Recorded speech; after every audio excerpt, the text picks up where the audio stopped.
চলো সবার উদ্দেশ্যে আজকে একটা গল্প শোনানো যাক। গল্পটা আপনাদের সবার কাজে লাগবে ইনশাল্লাহ। মনে করো তুমি একটা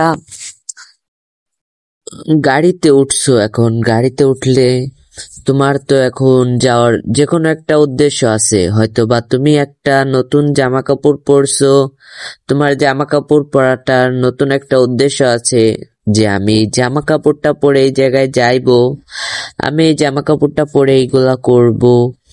এরকম যে কোনো উদ্দেশ্য থাকে সবার মাধ্যমেই, ঠিক আছে। এখন মনে করো তুমি পড়ালেখা করতেছো, ঠিক আছে। পড়ালেখা করার সময় যদি তোমার কোনো উদ্দেশ্য না থাকে তাহলে কিন্তু জীবনে কখনোই সফল হতে পারবা না পড়ালেখায়। তো সর্বপ্রথম কি লাগবো? সর্বপ্রথম লাগবে উদ্দেশ্য। প্রেম করতে গেলেও কিন্তু উদ্দেশ্য লাগে, বুঝছো? তো প্রেম করে কি বিয়ে করার জন্য সেটার জন্য উদ্দেশ্য লাগে না? নাকি টাইম পাসের জন্য প্রেম করে?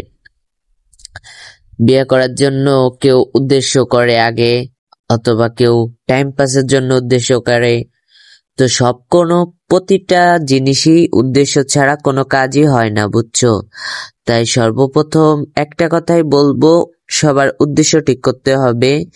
তুমি বাড়ি থেকে বের হচ্ছ একটা জায়গায়, সেটার একটা উদ্দেশ্য আছে।